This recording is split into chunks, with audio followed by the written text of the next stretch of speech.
Tonight, we tell the entire story of Sun Tzu and the art of war, not as a collection of famous lines, but as a life shaped by uncertainty, by a world slowly coming apart. For more than 2,000 years, this short book has been read far beyond the battlefield. Its ideas seem timeless, almost detached from history, but they were not born in abstraction. They emerged from pressure. To understand why they endured, we must begin before his name was known. We must return to a China where unity was fading and war was becoming a permanent condition of life.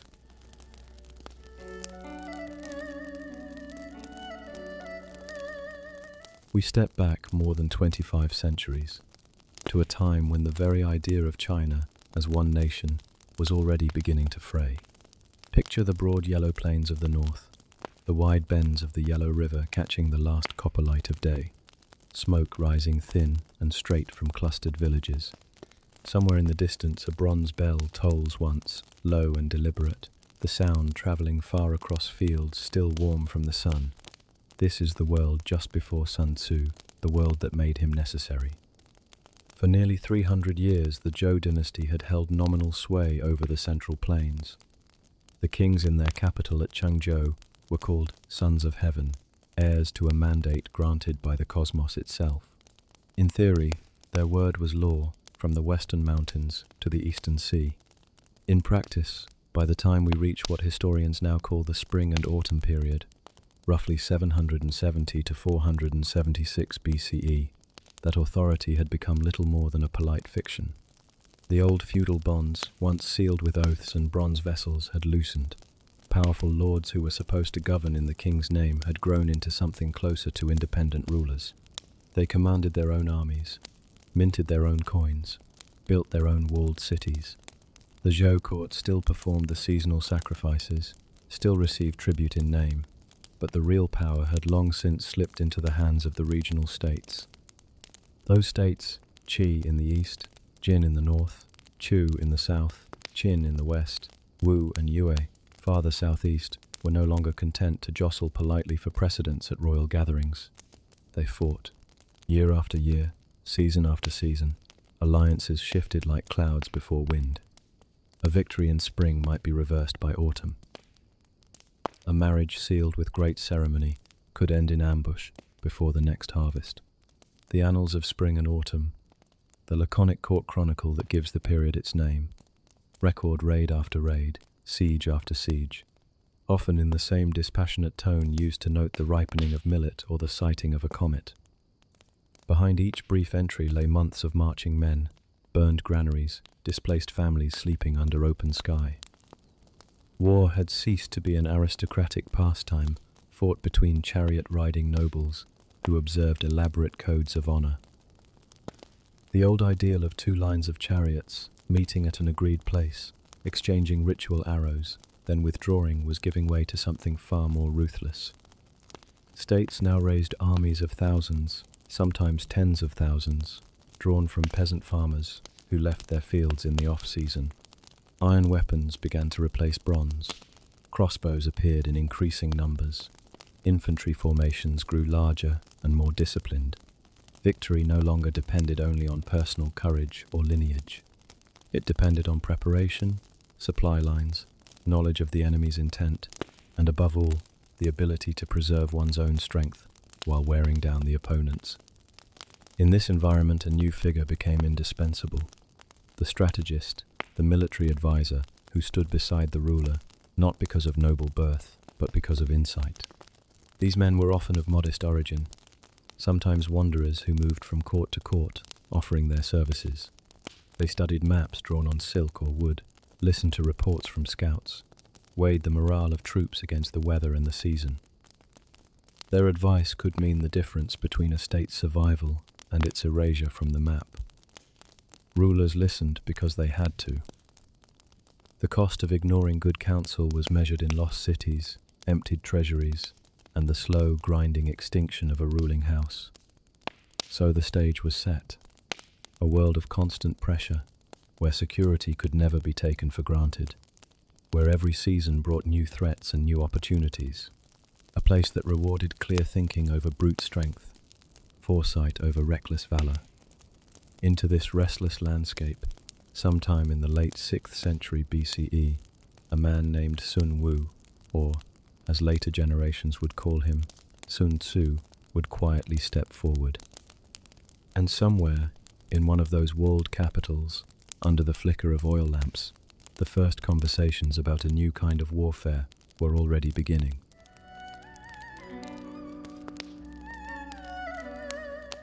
Somewhere in one of those walled capitals, under the flicker of oil lamps, the first conversations about a new kind of warfare were already beginning.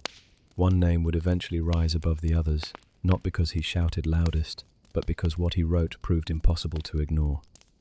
That name was Sun Wu.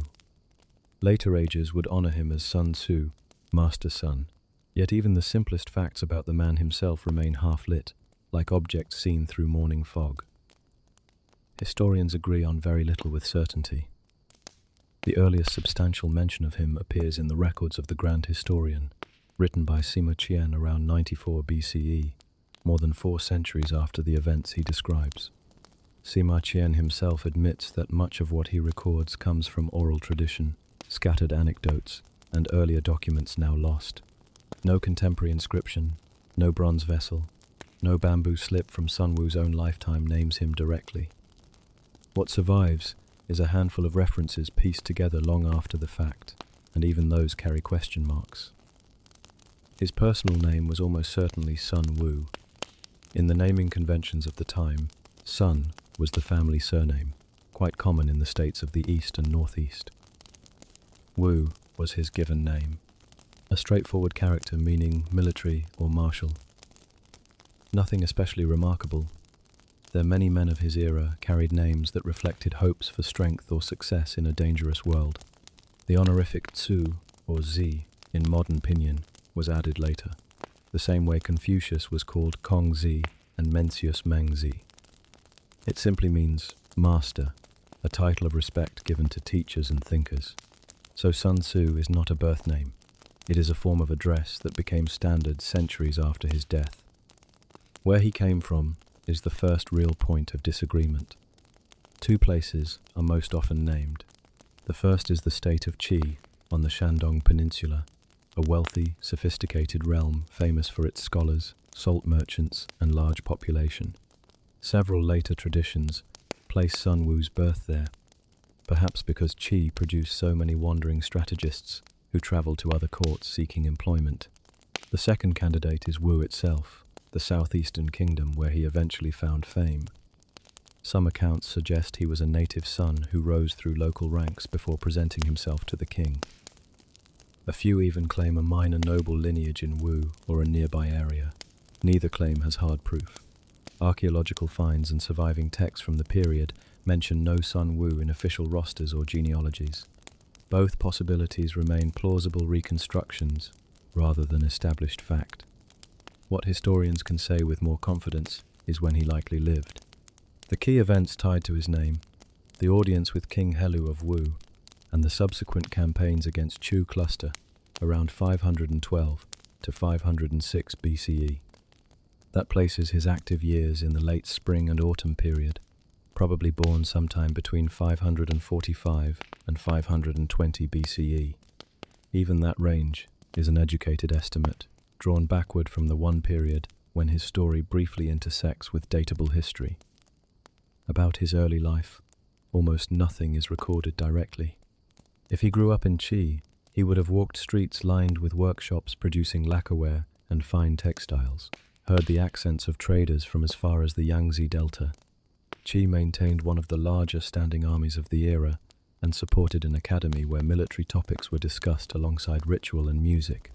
A bright boy from a middling family might have studied the old military classics, the lost works of the 6 secret teachings, or fragments of earlier strategists, while watching seasonal musters on the plains outside the time capital. If instead he came from Wu, his childhood would have unfolded amid humid rice fields, wooden watchtowers overlooking tidal rivers, and the constant awareness that the powerful state of Chu lay just across the border to the west. Either environment would have immersed him in the realities of interstate rivalry from an early age. What shaped him most was the profession he chose, or perhaps the one that chose him. By his 30s, he had become a military specialist, one of those rootless experts who moved between courts offering knowledge in exchange for position. These men studied terrain the way farmers study soil, learned to read an opponent's supply lines the way diviners read cracks in oracle bones. They understood that in an age of growing armies and shrinking margins for error, raw courage counted for less than cold calculation. Sun Tzu belonged to this small, mobile class of advisors. Whether he began as a junior officer, a scribe attached to a general's staff, or simply an observant traveller who listened more than he spoke, we do not know. We only know that by the time he reached the court of Wu, he carried with him a reputation, and more importantly, a written treatise that summarized what he had learned. The gaps in the record are not flaws to apologize for, they are part of the story. They remind us that Sun Tzu was not a myth descending from heaven, but a man who lived in a specific, troubled time. His ideas took root because they answered real questions asked by real rulers facing real dangers. The uncertainty that surrounds his birth and youth only makes the survival of his work more remarkable. And in one southeastern kingdom, a ruler weary of inconclusive wars was about to hear a stranger propose a different way of winning them.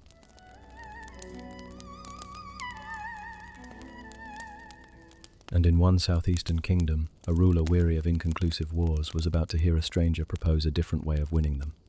Before we follow that stranger into the court of Wu, it helps to understand the pressures that had already shaped his thinking. The ideas later gathered in the art of war did not appear in a vacuum. They grew directly out of the changes sweeping through the states during the late spring and autumn period. Changes in how armies were raised, how battles were fought, and how thoughtful people tried to make sense of endless conflict. The most visible shift was in the size and composition of armies. Earlier in the Zhou era, warfare had been largely an affair of the aristocracy. Nobles rode to battle in chariots, each accompanied by a small retinue of retainers and drivers. Battles resembled duels on a grand scale.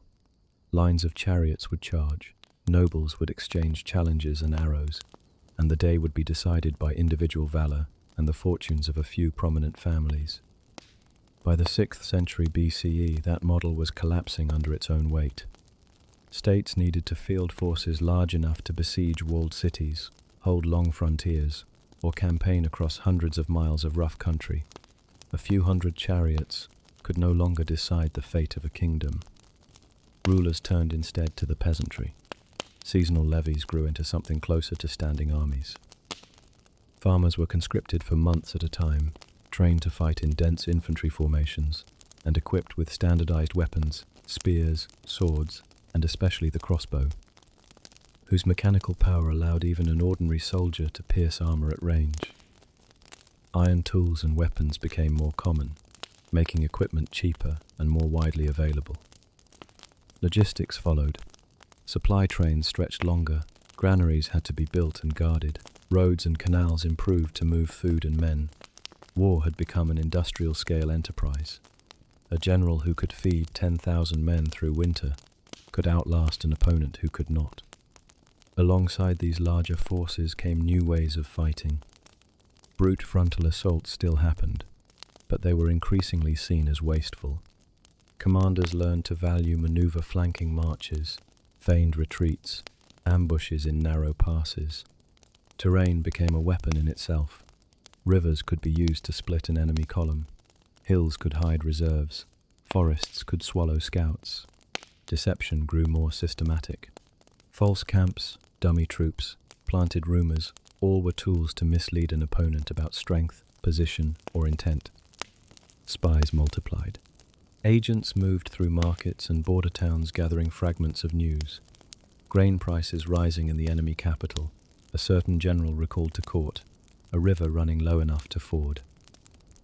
The best commanders fought the enemy's mind before they fought his soldiers. This was also the era when the great philosophical traditions were taking shape, and they left their mark on military thought. Confucius, who lived slightly earlier than Sun Tzu's probable time, emphasized hierarchy, ritual, and moral example. A good ruler, he taught, inspires loyalty through virtue rather than coercion. A good commander leads men who trust him rather than fear him. Those ideas filtered into military writing. Morale mattered more than numbers. Discipline flowed from mutual respect, not just punishment.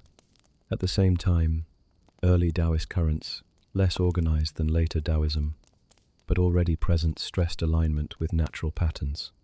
Water flows around obstacles, the soft overcomes the hard, stillness defeats frantic movement. These images found their way into strategy. Yield when the enemy is strong, strike when he is weak, act only when the moment is ripe. What tied these strands together was a hard-headed realism. The constant threat of annihilation left little room for romantic notions of glory. Rulers and advisors alike understood that every campaign drained the treasury, killed farmers who should be tilling fields, and risked rebellion at home. The ideal outcome was therefore not a glorious slaughter, but a decision achieved with the least possible cost. If an enemy could be persuaded to surrender through a show of overwhelming strength, or outmaneuvered so thoroughly that he saw no path but retreat, that was victory. If he could be induced to doubt his own allies, to exhaust himself chasing shadows, to lose heart before a single arrow flew, that was better still.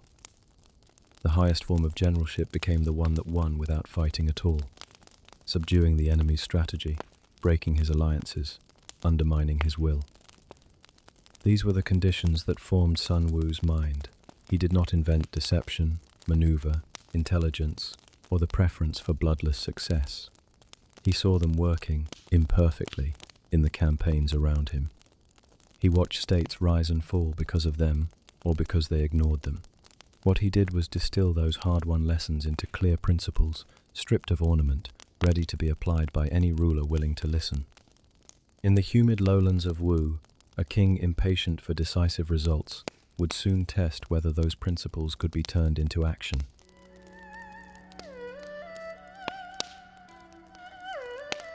In the humid lowlands of Wu, a king impatient for decisive results was soon to test whether those principles could be turned into action. The year was around 512 BCE. Wu, a young and rising power in the southeast, had only recently begun to challenge the older states. Its territory lay along the lower Yangtze, a land of rivers, lakes, marshes, and rice paddies that stretched toward the sea. The capital, near modern Suzhou, was protected by water on three sides and backed by low hills. Canals linked the city to the Great Lake Tai, making it defensible and prosperous from trade and fishing. Yet prosperity alone did not bring security. To the west lay Chu, vast and old, with armies that had long dominated the middle Yangtze basin. Chu's shadow fell heavily over Wu's ambitions. Every year brought border skirmishes, raids on outlying towns, the constant threat of a full invasion. Wu's rulers knew that without a decisive advantage they would remain a peripheral state, forever reacting rather than dictating terms. Into this tense environment arrived Sun Wu. The sources are silent on exactly how he travelled, perhaps by riverboat, perhaps overland along trade paths, but he came bearing more than a reputation. He carried a written work, a set of bamboo strips bound together, containing what he believed to be a systematic guide to victory. Tradition holds that he presented himself at the Wu court during the reign of King Helu. Helu had come to the throne only a few years earlier, in 514 BCE, after a period of palace intrigue. He was not a gentle man, ambitious, decisive, and willing to use force against his own kin when necessary. Helu had already shown he would do what was required to strengthen Wu. He had welcomed foreign talent before advisors, engineers, craftsmen, and he was open to new ideas that promised results. Still, he was no fool. Many men arrived at court claiming wisdom. Few proved useful. The meeting, as later accounts describe it, took place in the audience hall. Helu sat on a raised platform, flanked by ministers and guards. Sun Wu entered, presented his credentials, and offered to explain his methods. He did not begin with flattery or vague promises. Instead, he asked the king to read the treatise he had prepared.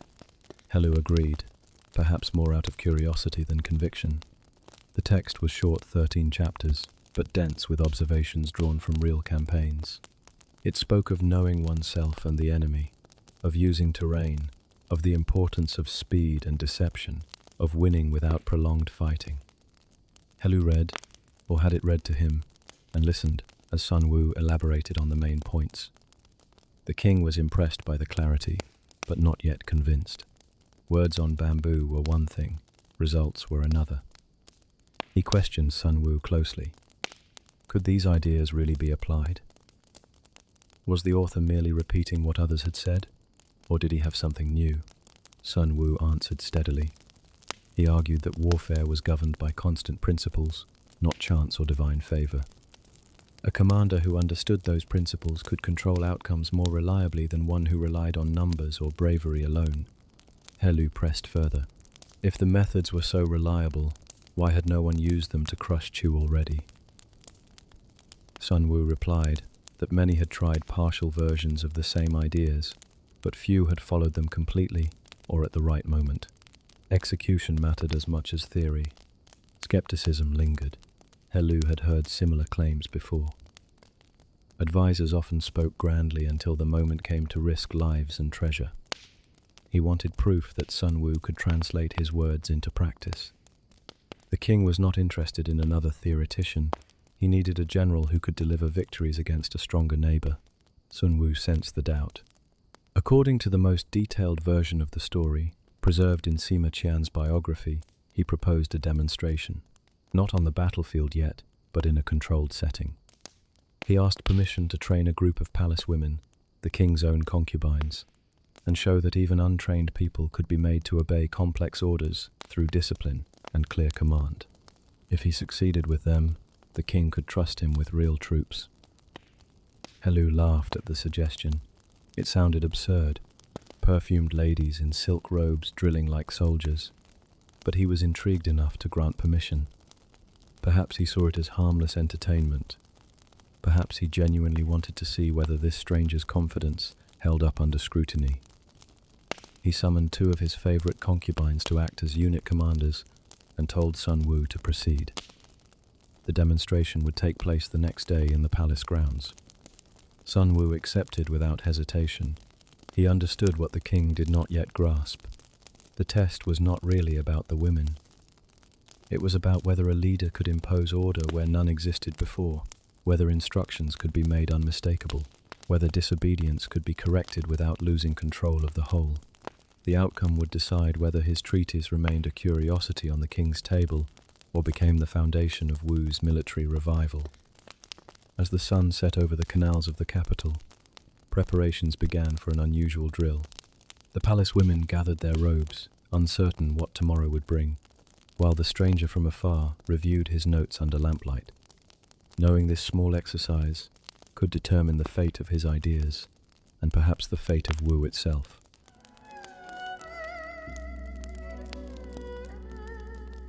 As the sun set over the canals of the capital, preparations began for an unusual drill. The palace women gathered their robes, uncertain what tomorrow would bring, while the stranger from afar reviewed his notes under lamplight. Knowing this small exercise could determine the fate of his ideas, and perhaps the fate of Wu itself. The next morning, the demonstration took place in a wide, level courtyard within the palace grounds. The air was still cool, carrying the scent of wet stone and early jasmine from the gardens nearby. King Helu sat on a shaded platform with his ministers, arms folded, watching with the detached interest of a man who expected to be entertained rather than persuaded. 2 of his favorite concubines had been chosen to serve as commanders of the 2 units. They stood at the head of their respective groups, about 80 women in all, dressed in their usual silk, hair pinned with jade and gold. Some smiled nervously, others looked openly puzzled. No one had ever asked them to hold a spear or march in formation before. Sun Wu appeared calm. He addressed the women first, speaking clearly and without raising his voice. He explained that they would now form 2 companies. The left company would follow the first concubine, the right, the second. He gave simple orders.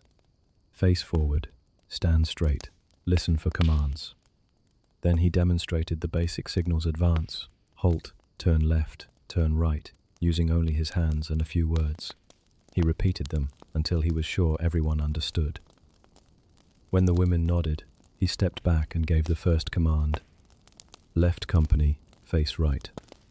Right company, face left. The movements were slow and uneven. Some women turned the wrong way, others hesitated or giggled. The two chosen commanders tried to correct their groups, but lacked authority. The lines dissolved into clusters of silk and confusion. Sun Tzu did not shout. He simply repeated the instructions more slowly, then asked the commanders to relay them. Again, the result was the same. Laughter, whispered apologies, half-hearted attempts. He turned to King Helu and spoke quietly. The troops do not yet understand the orders. This is my responsibility as commander. I will clarify once more. He addressed the women again, this time with greater emphasis. You have heard the commands. You know what is required.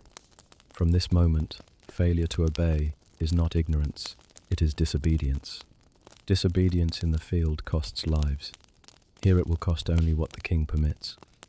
He repeated the signals, then gave the order again.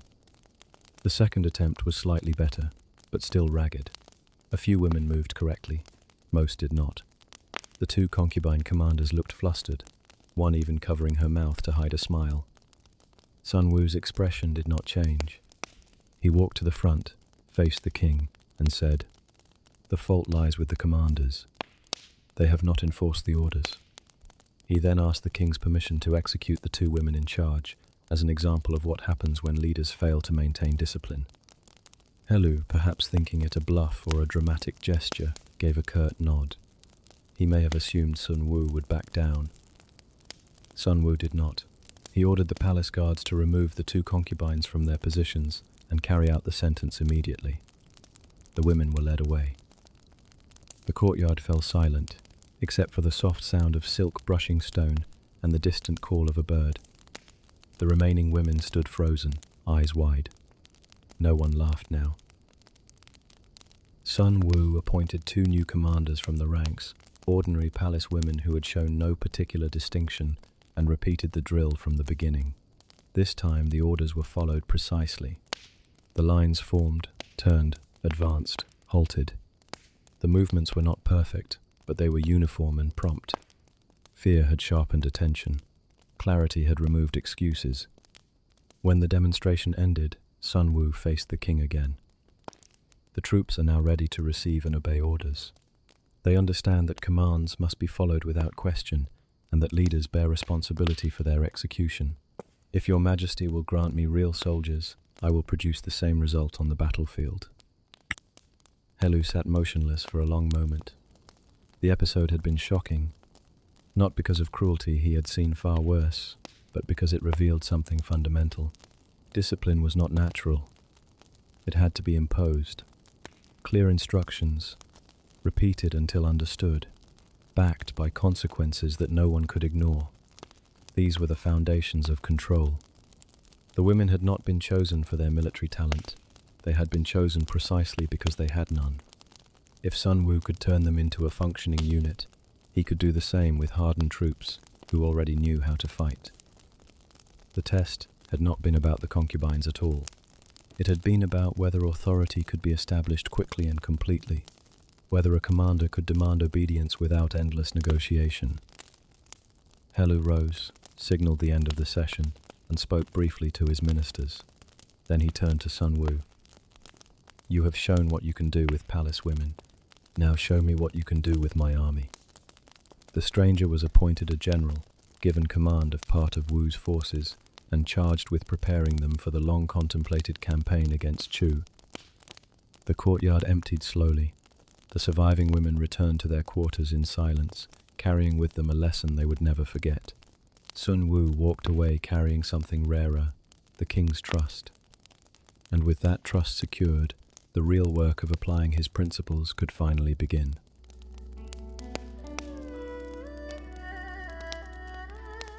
And with that trust secured, the real work of applying his principles could finally begin.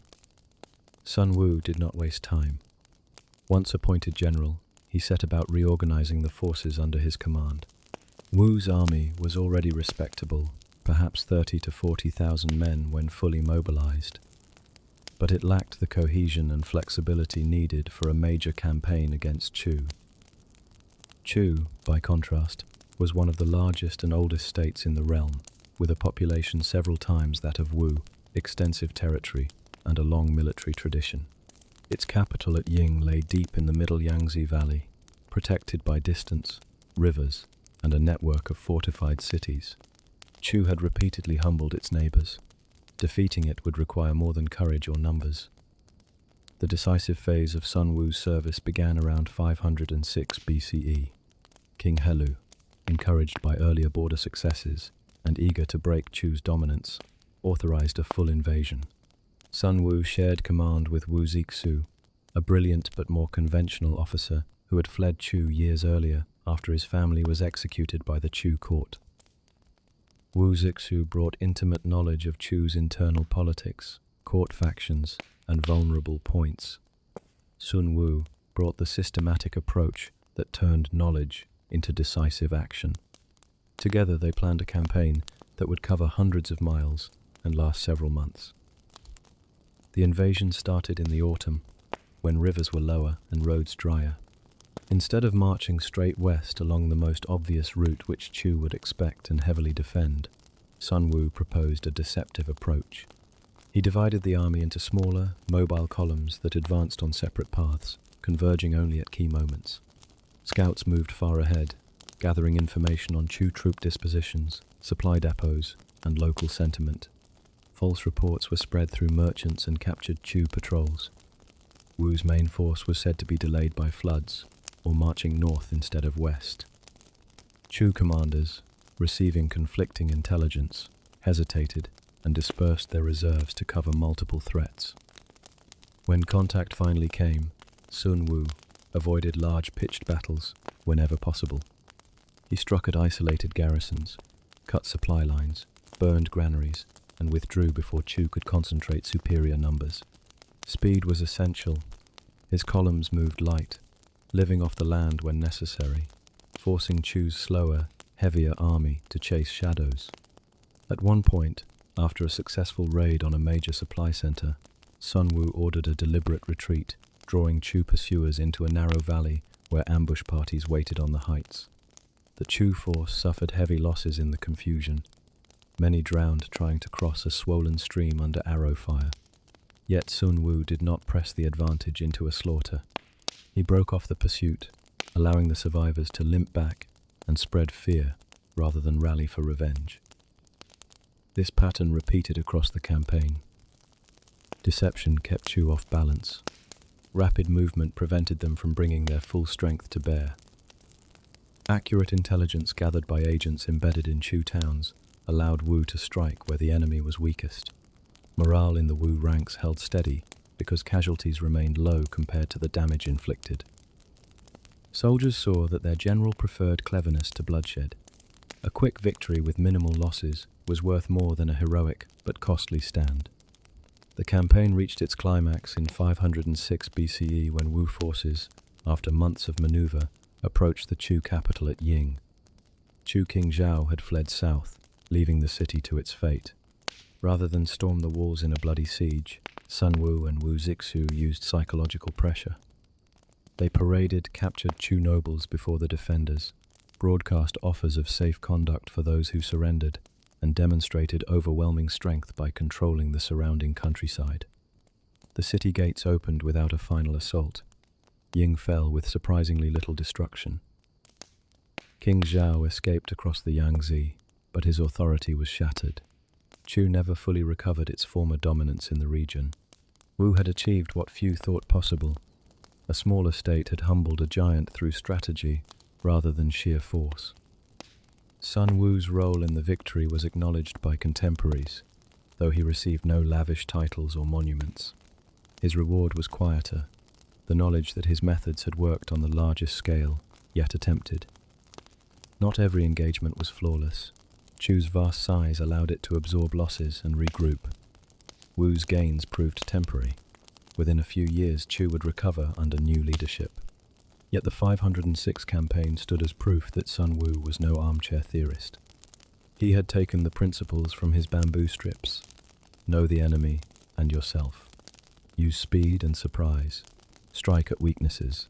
Preserve strength and applied them under real pressure against a formidable opponent, with results that reshaped the balance of power in the southeast for a generation. King Helu, watching from the capital, understood the value of what he had been given. Sun Wu remained in Wu service for some years afterward, training officers and advising on smaller operations. But the great test had been passed. The man who once demonstrated with palace women had now led armies across rivers and mountains, turning theory into battlefield reality. As the dust of those campaigns slowly settled, Sun Wu turned his attention to preserving what he had learned in a form that could outlast any single war.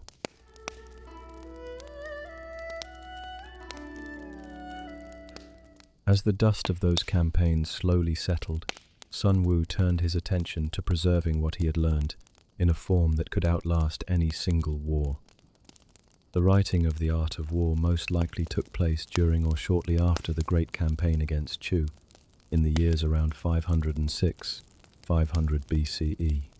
Sun Wu was then in his late 40s or early 50s, at the height of his experience and reputation. The campaigns had given him concrete proof that his methods worked on a large scale, yet they had also shown their limits. Victories could be reversed if successors ignored the underlying principles, if discipline slipped, or if rulers grew careless in peace.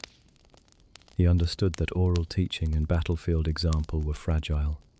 A single defeat, a change of king, or the death of a trusted general could erase hard-won lessons. To make them permanent, he needed to commit them to writing. The treatise was not composed in one burst.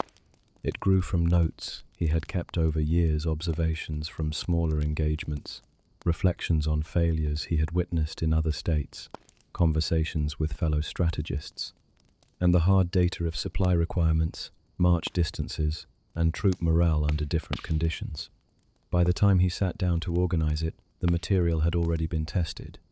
The text that emerged was concise, almost severe in its brevity. Tradition holds that it consisted of 13 chapters, each focused on a distinct aspect of warfare. This structure was deliberate.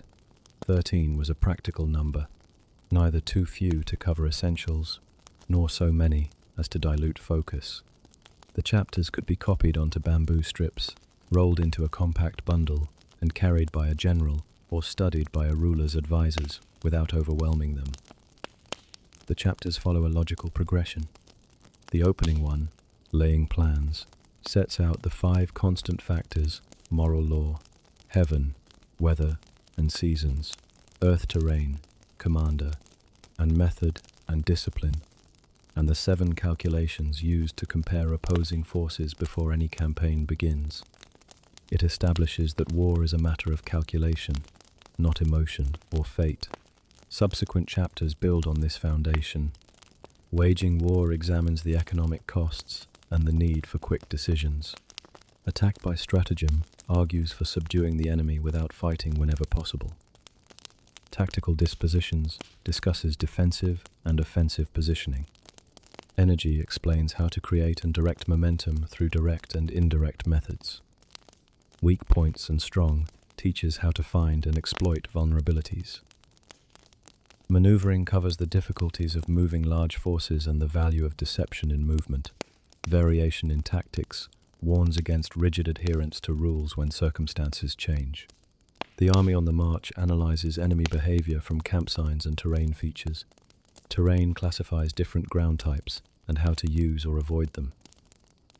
The 9 situations describes 9 strategic scenarios, from dispersive to desperate ground, with appropriate responses. The attack by fire details when and how to employ incendiary attacks.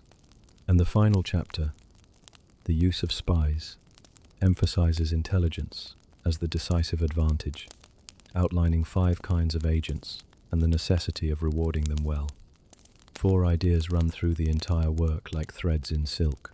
First, deception. All warfare is based on deception, the text states plainly. Appear weak when strong, inactive when moving, near when far. Make the enemy see what you want him to see. Believe what you want him to believe. Second, terrain. Ground is never neutral. It shapes every decision. High ground for observation, Narrow passes for ambush, open plains for maneuver, wet lowlands that slow supply trains. A commander who reads terrain correctly gains force without adding men. Third, morale.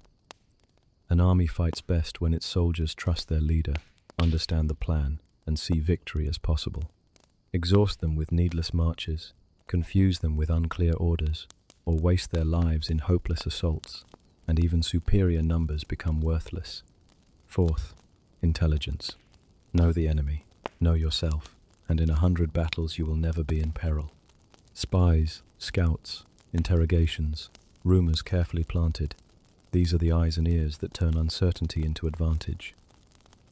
The treatise was written primarily for a specific audience, rulers and their senior military advisors in the small to mid-sized states of the late spring and autumn period.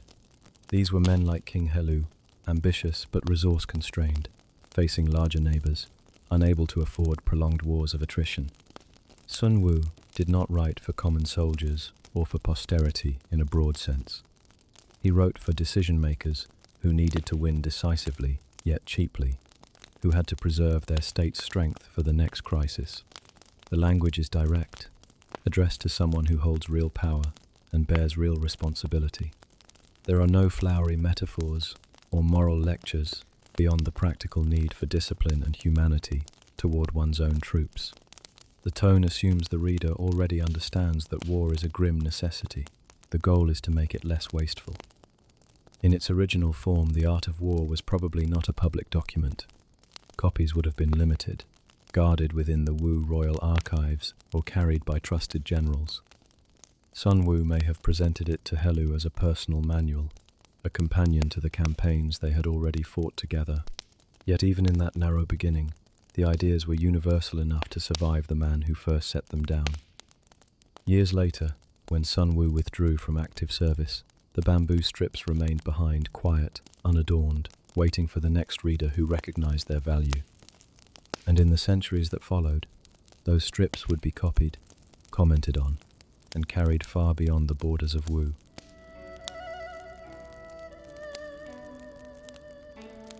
Years later, when Sun Tzu withdrew from active service, the bamboo strips remained behind, quiet, unadorned, waiting for the next reader who recognized their value. After the campaigns against Chu, Sun Tzu's name appears less and less in the surviving records. The great victory of 506 BCE marked the high point of his documented career. King Helu died around 496 BCE, succeeded by his son Fuchai, whose reign shifted focus toward conflicts with Yue to the south. Wu Zixu, Sun Tzu's longtime colleague, remained prominent for a time before falling out of favor and meeting a grim end. Yet Sun Tzu himself fades from mention. No annals record further commands under Fuchai, no court appointments, no new campaigns credited to him. The silence is almost complete. Historians have offered several explanations for this disappearance. One possibility is that Sun Tzu simply retired after achieving his major successes. He would have been in his late 50s or early 60s by the turn of the century, an advanced age for the time. Military life demanded constant travel, exposure to weather and disease, and the strain of decision-making under pressure. A man who had already proven his methods might have chosen to step away, perhaps returning to a quiet estate in Wu, or even farther afield. Some traditions suggest he lived out his final years in seclusion, perhaps in the hills or along the coast, far from the intrigues of the capital. Another view holds that he may have left Wu altogether. The late spring and autumn period was an age of wandering experts, strategists, philosophers, engineers who moved between courts seeking better patrons. Sun Tzu could have offered his services elsewhere, only for those later engagements to go unrecorded because they were less dramatic or because the states involved did not preserve detailed histories. A few late accounts claim he died in Wu. Others hint at a journey northward or westward. None provide dates, locations, or witnesses. The records of the Grand Historian, our main source, ends his biography abruptly after the Chu campaign, with no note of death or burial. Whatever the details, his withdrawal was quiet. No grand funeral, no posthumous honors, no stele erected by grateful rulers. His name does not appear in the diplomatic exchanges or battle reports of the following decades. When the Warring States period began in earnest after 475 BCE, new generations of generals and advisors rose, men like Wu Qi, Sun Bin, later claimed as a descendant, and Shang Yang, yet they rarely cited Sun Wu directly. His ideas circulated, but the man himself remained in shadow. This contrast is striking. The text he wrote became one of the most influential military works in history, copied and studied for centuries. Yet the author stayed obscure. Part of the reason lies in the nature of the spring and autumn sources themselves. Court chronicles focused on rulers, major nobles, and dramatic events. A professional advisor, even a successful one, rarely received the same attention unless he held high hereditary rank or became embroiled in palace politics. Sun Wu was neither. He was a technician of war, valued for results rather than lineage. More importantly, the treatise did not require its author's fame to spread. Its principles were practical, universal, and self-contained. Once copied and passed to other courts, the ideas stood on their own merit. Readers cared about winning campaigns, not about crediting a long-dead general from Wu. Over time, the work was attributed simply to Master Sun, a title that emphasized wisdom over biography. The man receded, the text endured. In this way, Sun Wu's life closed, as it had unfolded without fanfare, focused on substance rather than spectacle. He left no tomb we can point to, no final words recorded for posterity. What he left was a manual that continued to speak long after the kingdoms he served had crumbled into memory. And as those bamboo strips were unrolled in distant halls, the lessons they carried began to find new readers, new wars, new applications.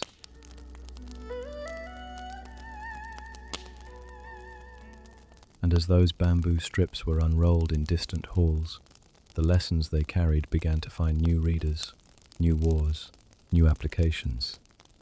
The art of war did not immediately become famous. In the decades after Sun Wu's retirement, Wu itself fell into decline. King Fuchai's obsession with defeating Yue led to overextension, and in 473 BCE Yue forces sacked the Wu capital. Archives were scattered, libraries burned, and many texts were lost or carried away as spoils. For a time, Sun Wu's work survived only in private copies held by former officers or in the memories of those who had studied under him. The Warring States period that followed 475 to 221 BCE was even bloodier and more competitive than the Spring and Autumn era. 7 major states fought for supremacy, fielding armies of hundreds of Singtana thousands, building massive walls, and developing siege engines. In this environment, practical military knowledge spread rapidly, often without clear attribution. References to Sun Wu's ideas appear sporadically during this time. Generals like Wu Qi in Wei and Sun Bin, a later strategist, sometimes claimed as a descendant in Qi, employed methods deception, rapid maneuver, emphasis on intelligence that echo the 13 chapters. Sun Bin's own military writings, discovered in a Han-era tomb in 1972, quote, principles very similar to those in the art of war, though he never names Sun Wu directly. Other commanders studied captured manuals or learned from veterans of the Wuchu Wars. The text circulated in fragments or partial copies among professional military families and state academies, valued for its clarity, but not yet elevated above other treatises. The real turning point came with the unification of China under the Qin dynasty in 221 BCE. Qin's rapid conquest relied on ruthless organization and legalist principles rather than Sun Wu's balanced approach. But after Qin collapsed in 206 BCE, the succeeding Han dynasty sought more sustainable ways to govern and defend a vast empire. Han emperors and generals needed strategies for maintaining borders against nomadic threats, while avoiding the exhaustion that had destroyed Qin. Copies of the art of war surfaced in imperial libraries, probably recovered from former warring states' archives. By the early Western Han, 2nd century BCE, it was being read alongside other military classics. Sima Qian's inclusion of Sun Wu's biography in the records of the Grand Historian around 94 BCE, marked the first major historical acknowledgement, ensuring the author's name remained linked to the text. During the Han, the treatise began to be treated as authoritative rather than merely useful. Emperors like Wu Di consulted it when planning campaigns against the Xiongnu in the north. Generals appreciated its emphasis on logistics and intelligence, crucial for operations across deserts and steppes. The Han court classified military writings into categories, and Sun Wu's work emerged as one of the core texts. It was copied onto silk or better quality bamboo, preserved in palace collections, and studied by officers preparing for imperial examinations that increasingly included military topics. The next major phase of influence came under the Tang dynasty, 618–907 CE, a period of cultural revival and military expansion. Tang China was cosmopolitan, with trade routes stretching to Central Asia and beyond. The dynasty's founders, experienced soldiers themselves, valued practical knowledge. Emperor Taizong, one of China's most capable rulers, reportedly kept a copy of The Art of War by his bedside and discussed it with advisors. Tang military academies included it in their curriculum alongside works by Wu Qi and Wei Liao. The text benefited from the invention of woodblock printing in the late Tang, allowing wider distribution. Scholars began producing commentaries that explained difficult passages, reconciled apparent contradictions, and applied the principles to contemporary warfare. These commentators played a crucial role in elevating the work to canonical status. The earliest surviving commentary, by Cao Cao, 155–220 CE, the brilliant general and statesman of the Three Kingdoms period, had already demonstrated how a skilled reader could interpret Sun Wu flexibly. Later Tang and Song scholars, men like Du Mu, Du Yu, and Jia Lin, produced detailed annotations that became standard.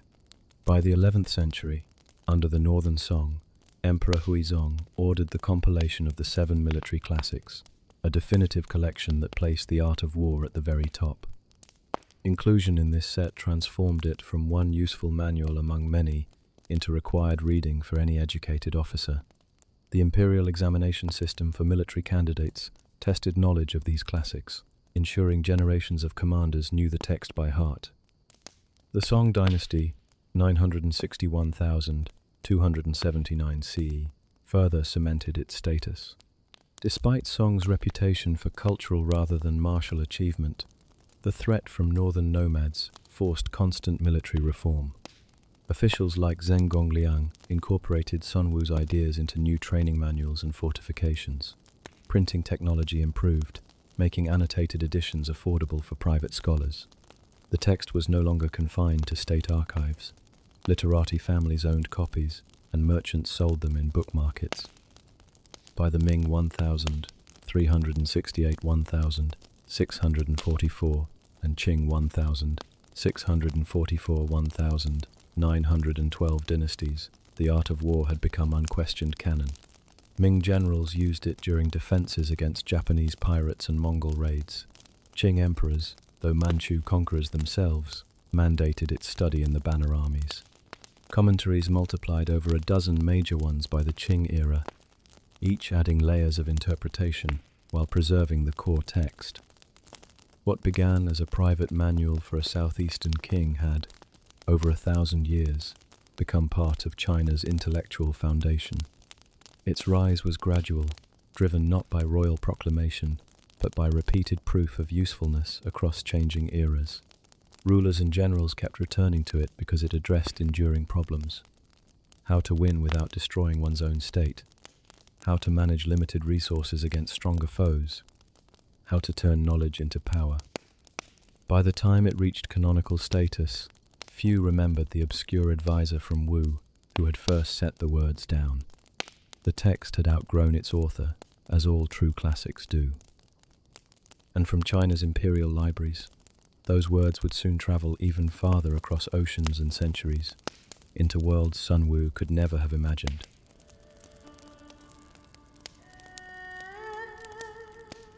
By the time it reached canonical status, few remembered the obscure advisor from Wu who had first set the words down.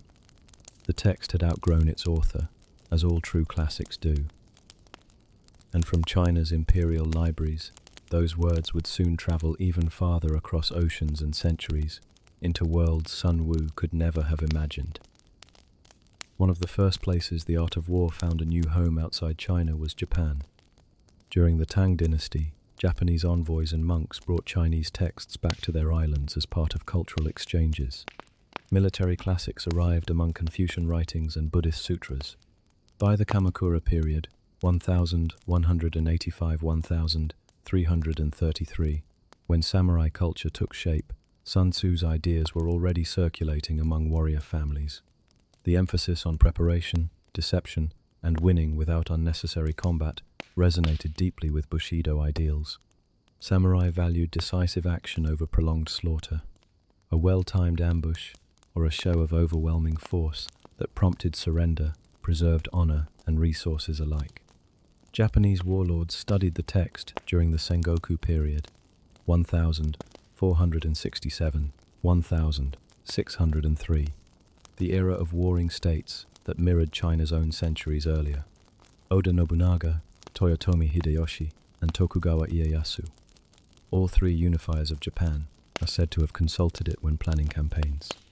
Later, in the Edo period, scholars produced Japanese commentaries and translations, integrating Sun Tzu with native military thought. The work became part of the intellectual equipment of any serious daimyo or retainer. Even today, Japanese business leaders sometimes reference it when discussing corporate strategy, a quiet continuation of that long adoption. In Europe, the journey took longer. The first known Western translation appeared in French in 1772, produced by a Jesuit missionary named Jean-Joseph Marie Amiot, who had lived in Beijing. Amiot's version, titled L'Art Militaire de Chinois, reached French military circles during the Enlightenment, a time when officers were rethinking warfare after the expensive campaigns of the 7 Years' War. Napoleon is rumored to have read a copy, though direct evidence is thin, and his emphasis on speed, concentration of force, and surprise aligns closely with Sun Tzu's principles. By the 19th century, partial English translations appeared, but the first full and influential one came in 1910 by British officer Lionel Giles. Giles's edition included his own notes and made the text accessible to English-speaking readers. It arrived just before the First World War, a conflict that would show the terrible cost of attrition warfare, the very thing Sun Tzu warned against. The 20th century gave the art of war its widest modern audience. After the First World War, military academies in the United States, Britain, and elsewhere added it to reading lists. The US Army War College included it in the 1920s. West Point followed. During the Second World War, officers studied it for insights into Japanese tactics ironically, since Japan had long studied the same text. After 1945, it became required reading in staff colleges worldwide. Mao Zedong cited it extensively in his own guerrilla writings, adapting its ideas to revolutionary warfare. Ho Chi Minh and Vo Nguyen Giap drew on it during the wars in Indochina. In the Cold War, Western strategists read it alongside Clausewitz, noting how Sun Tzu's preference for indirect approaches complemented the nuclear era's emphasis on deterrence rather than direct confrontation. Beyond the military, the text found unexpected applications. In the 1980s and 1990s, business schools and corporate executives discovered it. Books like The Art of War for Managers and Applying Sun Tzu to Business appeared in dozens of languages. CEOs quoted passages about knowing competitors, adapting to change, and using minimal force to achieve maximum effect. In politics, campaign strategists borrowed its language of positioning and deception. Even in psychology and conflict resolution, therapists and negotiators pointed to its insights on understanding the other side's strengths and weaknesses, on avoiding escalation, on finding leverage without direct confrontation. Why does a text written more than 25 centuries ago still hold attention? Not because it offers recipes for conquest. Its prescriptions are too general, too dependent on context for that. It endures because it speaks to perennial human problems, limited resources, uncertain information, the need to preserve strength while achieving goals, the danger of overcommitment. Every era faces versions of these questions. A startup founder deciding whether to compete head-on or find an uncontested niche reads the same lines a Han general once read. A diplomat negotiating under pressure hears the same warning against prolonged conflict. The principles are abstract enough to apply broadly, yet concrete enough to feel useful. They reward careful thought rather than impulsive action. Above all, the art of war survives not because it teaches violence, but because it teaches restraint. It reminds the reader that the best outcome is often the one that avoids the battlefield altogether, or ends the fight before it becomes ruinous. In an age of ever more destructive weapons, in a world where conflicts can escalate with terrifying speed, that message remains urgent. Victory without destruction, strength preserved through wisdom, decisions guided by clear understanding. These are not relics of an ancient past. They are tools for any time that values survival over spectacle. Tonight we have followed one man's quiet journey from shadowed origins to enduring influence. His name may have faded, but the clarity he brought to a chaotic world has not. As the lantern dims and the night deepens, carry this small thought with you. True mastery lies not in winning every battle, but in knowing when not to fight at all.